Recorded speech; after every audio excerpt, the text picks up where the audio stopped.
dhab ahaantii ummadii Soomaaliyeed ee ahayd ummadii horumarka iyo ganacsiga ummadii waxqabadka iyo hal abuurka waxaad moodaa inay kala wareegtay 360 digrii oo ay noqotay ummad joojisay horumarkii deedna hoos u sii socoto waayo waxa la yiraahdaa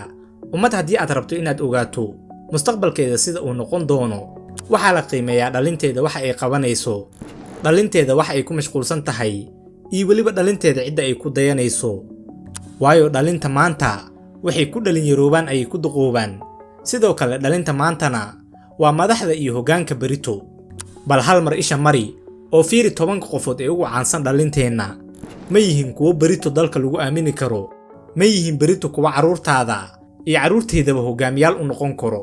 sidoo kale bal fiiri dhalintaasi caanka ah sida ay u maamusto dawladeena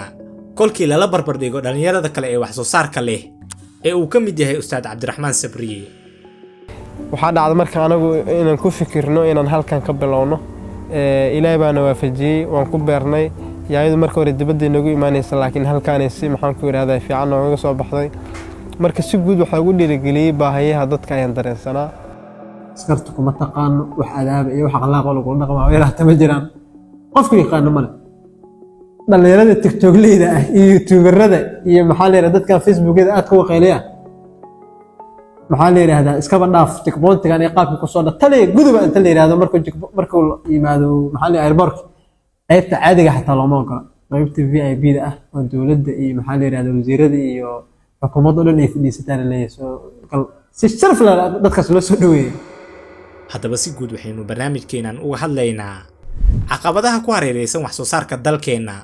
iyo dib u socodka bulshadeena ee fadlan soo dhawaada saaxiibayaal oo sheergareeya muuqaalkeenan mahadsanidin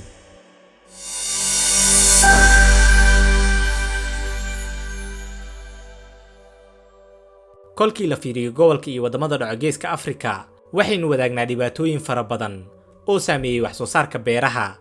sida isbeddelka cimilada nabaad guurka dagaalo beeleedyada iyo waliba xaalufinta dhirta waxaana intaas inoo sii dheer inaga ka Soomaali ahaan amni darro gobolada dalka ka jirta dalka oo aanan lahayn abuur isaga u gaar ah kaabayaashii dhaqaale oo burbursan wasaaradii beeraha oo hurdo dheer ku jirto oo aanan ogeynba inay tahay wasaaradii quudin lahayd 20 milyan ee Soomaaliyeed sidoo kale waxaa beeraleedeeni heestaa oo had iyo jeer ay wajahayaan caqabado la xiriira cudurrada iyo cayayaanka intaasina waxaa u sii dheer dalka oo ay had iyo jeer ka dhacaan abaaro iyo fatahaadyo oo sanadna waxaynu dhex yuurarnaa abaar sanadna waxaynu dhex dabaalanaa fatahaadyo hay'adii gargaarka iyo maareynta musiibooyinkana jawaano cara ah ay webiga hareerihiisa dhigtay hadda ugu lacago fara badanna ayaa beesha caalamka laga soo qaadaa iyadoo lagu yiraahdo fatahaadyo dalka ka dhici rabo ayaan kaga hortagaynaa sidoo kale inay dawladdu dhiirigeliso wax soo saarka dalka oo ay beeraleydu siiso khidmad iyo adeeg wanaag iska daayay iyadii ayaaba lugaha ku dhagan oo canshuur ka sii sugayso halka maalintii jimcaha ay la soo dhaafay uu dalka aynu dariska nahay ee Itoobiya uu hal maalin ku beeray 600 milyan oo geed isagoona nagu yiri rag kala tag orod samaaha waxaana intaasi sii dheer oo aan rabnaa inaan barnaamijkeena maanta ku dul istaagno laba muuqaal oo ay soo kala duubeen dhalinyarada aadka u firfircoon ee Jiil Media iyo waliba ustaad cabdiraxmaan sabriye oo ah aasaasaha shirkadda raas oo ka shaqeyso dhisidda greenhouse-yada kana qayb qaadato kor u qaadista wax soo saarka dalka haddaba muuqaalka ay duubeen Jiil Media waxay uga hadlayaan sida ay NGO-yada iyo hay'adaha gaarka loo leeyahay u cuuryaamiyaan beeraleyda Soomaaliyeed oo waxay u tagayaan dadkii oo beerahooda falanayo xoolahoodana dhaqanayo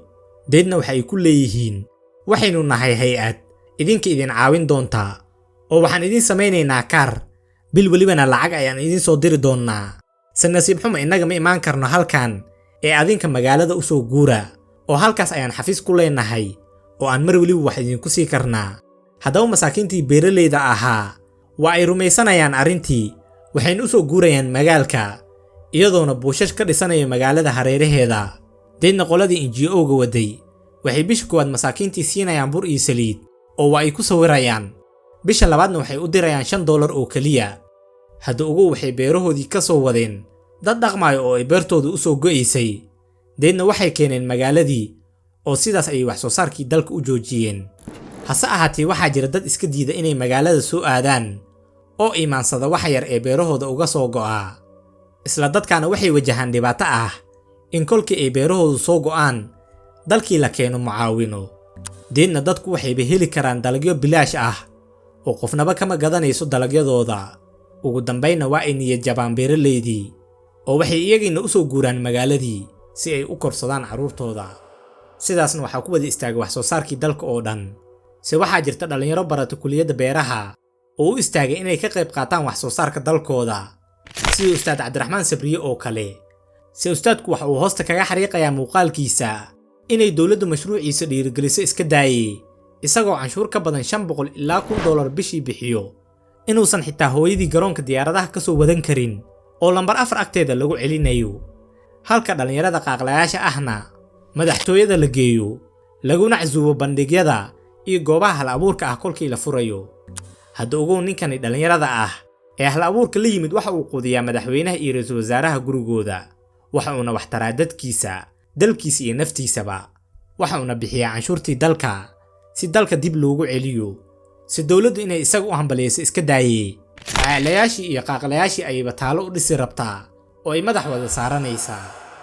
marka si guud dowladda waxaa looga baahan yahay inay qaaqlayaashii iyo dadka hal abuurka leh ay kala saarto oo ay kala qaanad geliso, amaba ugu yaraan waa inay si isku mid ah ula dhaqantaa oo kan qaaqlaha sida ay u soo dhaweynaysaa waa inay kan wax soo saarka lehna u soo dhaweyso.